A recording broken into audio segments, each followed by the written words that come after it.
Oke, dan ini adalah Supra 125R tahun 2006 apa 2007 ya. Ini edisi pertama yang masih menggunakan karburator. Sejarahnya dikit ya. Jadi Supra 125 ini yang edisi pertama ini itu sebenarnya mesinnya sama dengan Honda Karisma 125 yang pada masanya punya nggak banyak gitu ya. Pada masanya itu Kirana juga nggak laku banyak pada masanya, padahal sama-sama menggunakan konfigurasi mesin 125 cc dan mesinnya tuh sama dengan motor ini. Tapi udah ganti nama jadi Honda Supra X 125. Langsung ini motor laku banget pada zamannya. Kenapa sih ini motor bisa laku pada zamannya? Yang pertama ya, kalau dari alasan yang tadi itu adalah modelnya. Jadi pada masa itu tahun 2005 atau 2006 itu dia udah futuristik banget dan lebih ke sporty ya dibandingin dengan Supra X yang dulu. Terus dia bener-bener kelihatan beda aja gitu dari pendahulunya.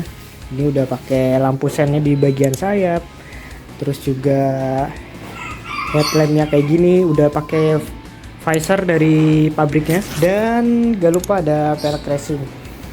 Untuk Supra tahun 2006 ini variannya itu banyak banget ya. Ada Supra X 125R, ada Supra X 125D, ada Supra X 125DD. Paling perbedaannya itu adalah di bagian pelek dan pengereman. Di speedometernya juga udah kelihatan futuristik pada masanya, karena dia udah pakai speedometer yang ada bagian digitalnya ya. Beda banget sama Supra yang dulu, yang Supra X sebelum ini. Tapi sayangnya untuk di tahun ini ya, Supra ini pasti bagian indikator bensin nih pasti kayak gitu wujudnya. Minta diganti polarizer namanya, polarizer. Jadi ini murah sih sebenarnya. Polarizer tuh kalian bisa beli di tukang TV, servis TV gitu ya. Ini kayak stiker doang sebenarnya. Kalau misalnya emang speedometernya masih utuh, sensornya, kabelnya masih bagus, kalian tinggal beli stiker gitu atas bawah, dan ini udah pasti nyala lagi gitu. Tuh lihat ya, plastik polarizernya udah kupas. Ya namanya udah zaman sih. Ini harus sudah diganti.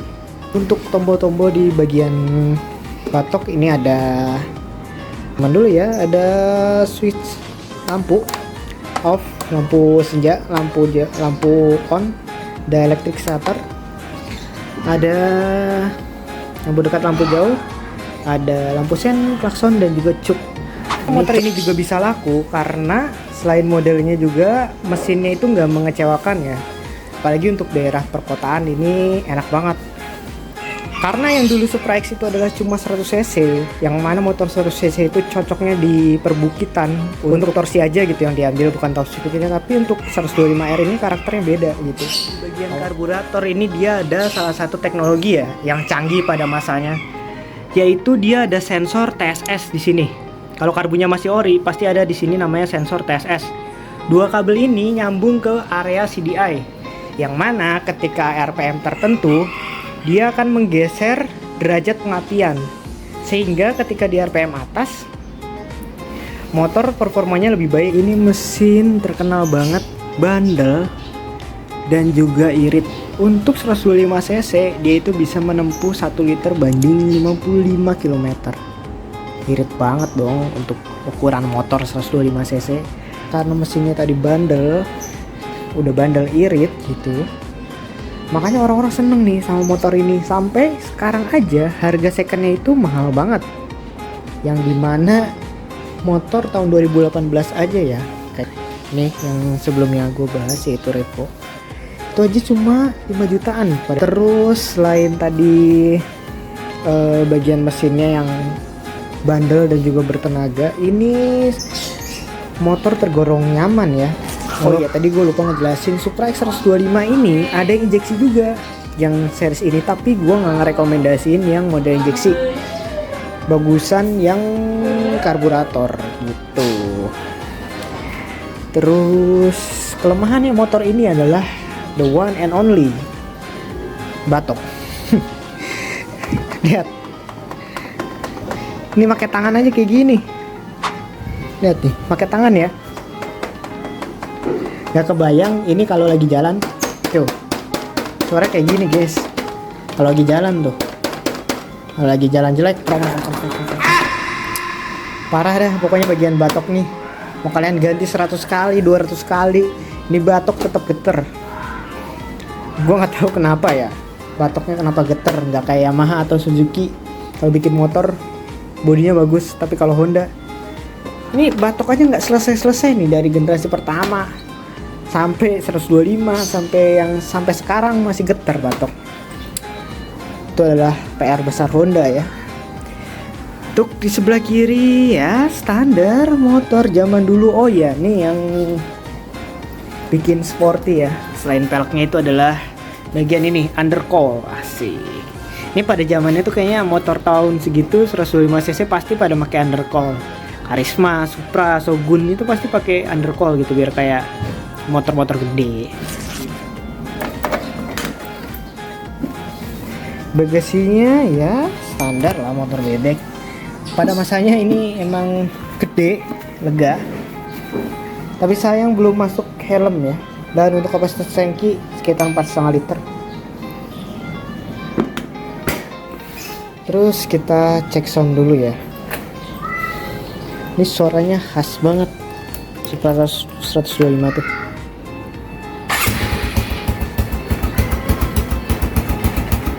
Pastikan kalau kalian mau beli Skystarter langsung hidup dan enak kayak gini.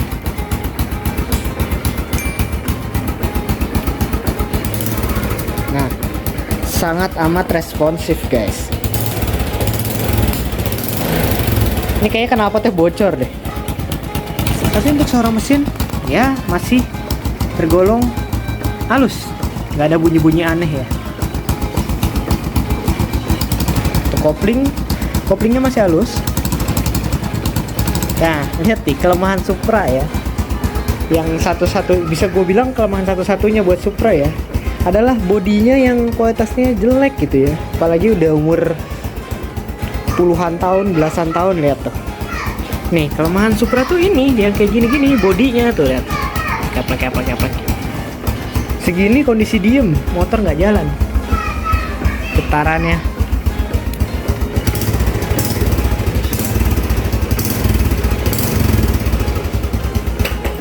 Ya itu lah kelemahan Supra, yaitu bagian bodi ya. Dibandingin Suzuki atau Yamaha pasti bodi lebih bagus mereka. Supra ini spare partnya melimpah banget ya.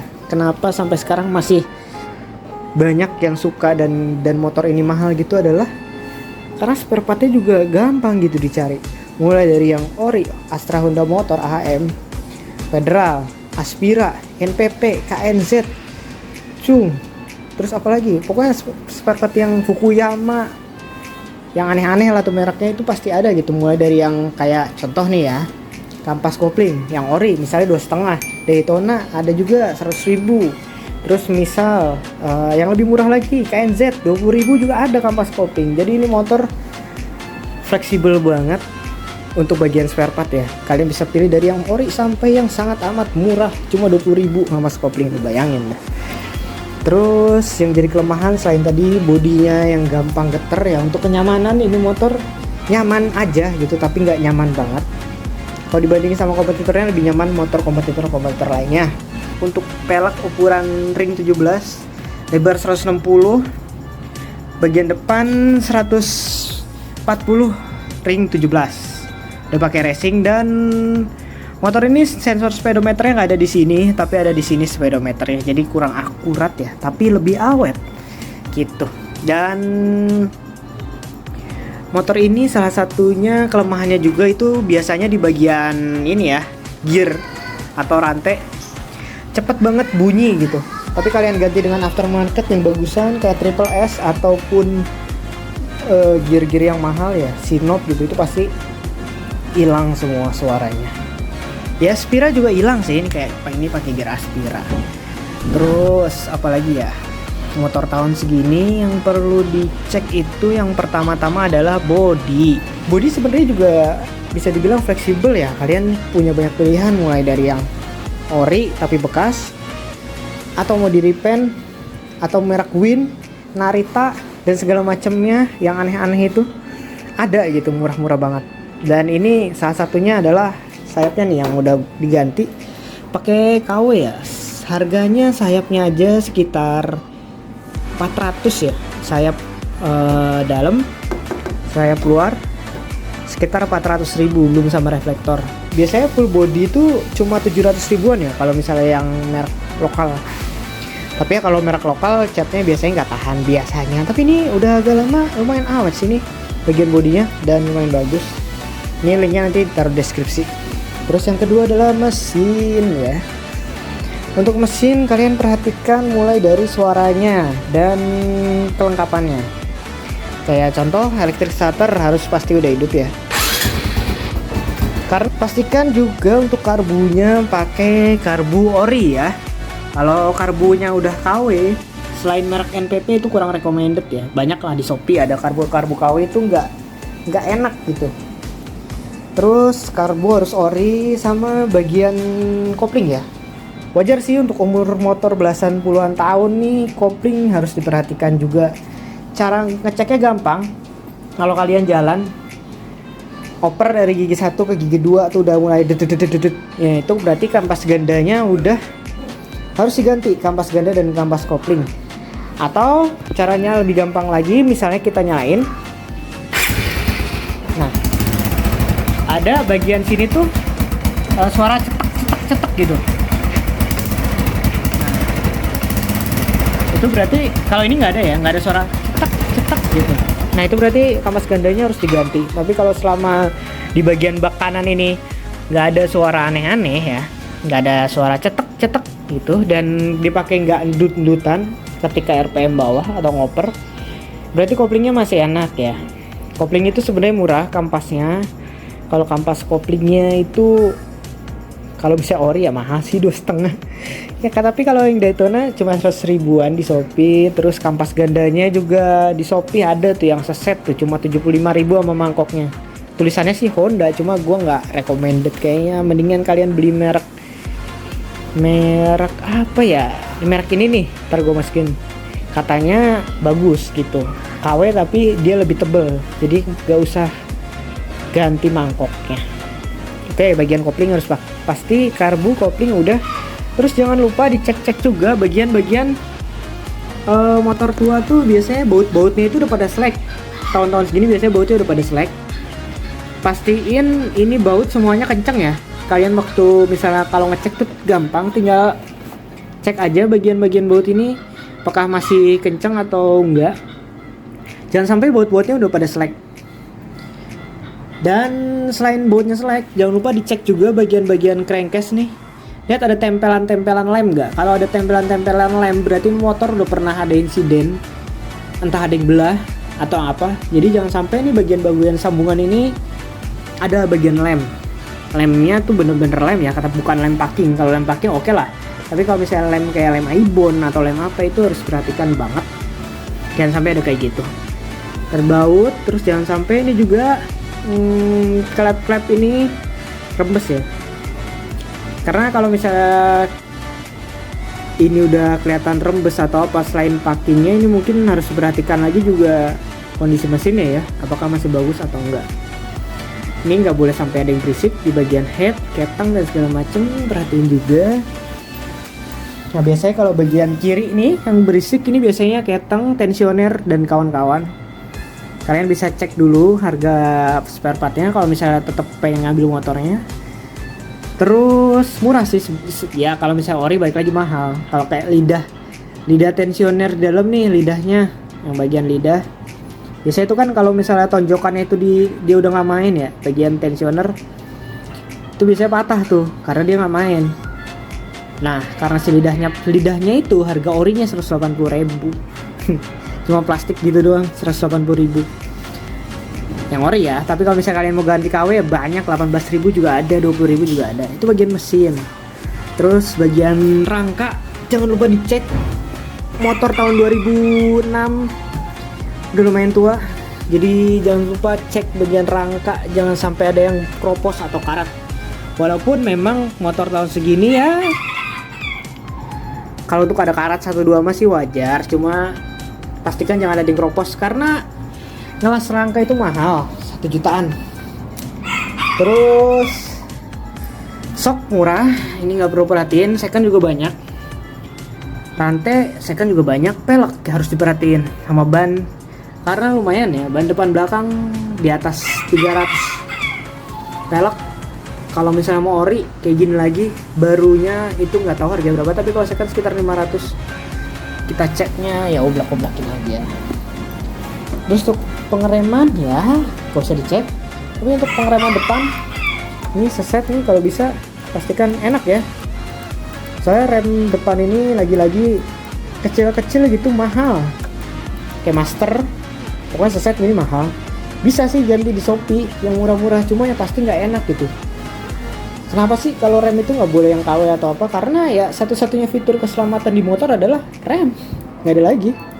Ini kalau kalian misalnya nggak peduli sama rem, ya udah, kalian nggak peduli sama nyawa kalian juga gitu.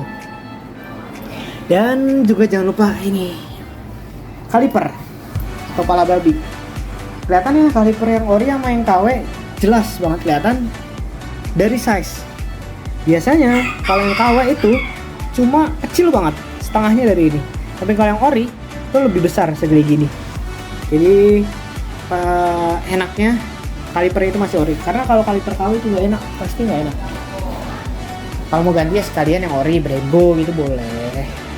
Cuma untuk motor harga di bawah 10 juta menurut gue kayak gitu-gitu ya boleh aja sih asal ada duitnya, nggak masalah. Kalau mau dipakai ganti mesin gitu, mesin yang ori atau ganti Brembo ya boleh, silahkan. Coba balik lagi, tujuannya orang-orang di motor ini itu biasanya adalah karena bandel dan juga murah ya. Jadi kalau misalnya kalian emang ada niatan pengen dimodif ya juga gampang gitu. Oh ya, untuk opsi ya, selain tadi diganti dengan yang ori gitu part-partnya, bisa juga diganti dengan part-part racing. Kayak misalnya nih kalian beli tapi udah terlanjur rusak semuanya, daleman mesinnya ataupun body-bodinya, itu kalian bisa ganti sekalian aja ke part-part racing. Harganya murah apa enggak? Ya dibanding yang ori itu harganya hampir sama. Contoh noken as ori itu di harga 200 hampir 300 ya, ori 300 lebih noken as ori yang baru. Kita bisa ganti dengan yang racing ya, merek Faito yang udah pernah gue pakai itu, top speednya langsung beda banget, jauh banget top speednya dibanding dengan yang ori, tapi harganya itu mirip.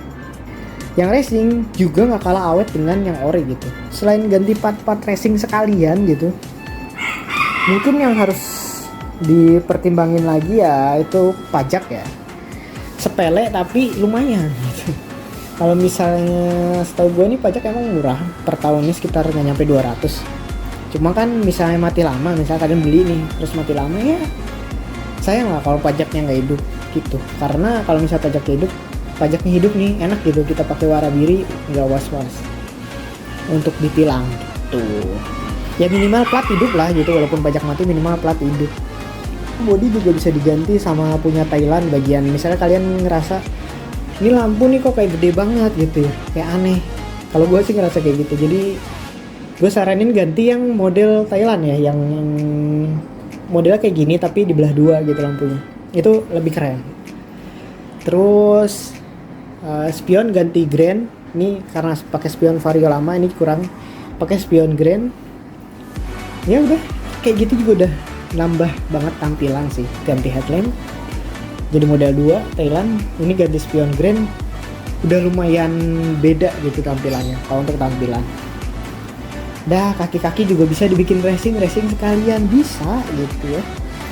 Untuk pelek banyak pilihan, ada NK, ada Daytona, ada Virosi, ada RCB, banyak pokoknya. Ini Supra 125 nih spare part racingnya juga banyak. Kalau misalnya mau dibikin racing, knalpot mulai dari Tsukiji yang model ori, atau mungkin diganti knalpot bebasan, bisa banyak gitu di pasar. Bener-bener nih motor emang kenapa gitu ya secondnya nggak pernah turun ya, karena se-fleksibel itu, gampang banget dimodif atau dibalikin lagi ke ori.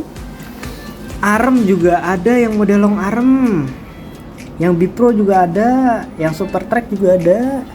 Kalau sok juga banyak, mau sok Ohlin, mau sok YSS, Nitron, Sola, banyak gitu ya motor ini tuh, bener-bener sefleksibel itu. Jadi ini emang motor second yang sangat motor tua, bukan jadi bilang tua sih ya, motor tua yang recommended dari segi performa, keawetan harga, dan ya recommended parah lah. Karena motor ini kayaknya sampai kapanpun itu kayaknya nggak bakal pernah punah ya, di jalan bakal ada. Ori, racing, atau KW, terserah. Kalau misalnya kalian mau tanya tentang Supra 125 atau curhat mengenai pengalaman pakai Supra 125 yang generasi pertama ini, boleh di komen. Atau pengalaman-pengalaman seru pakai Supra 125 ya.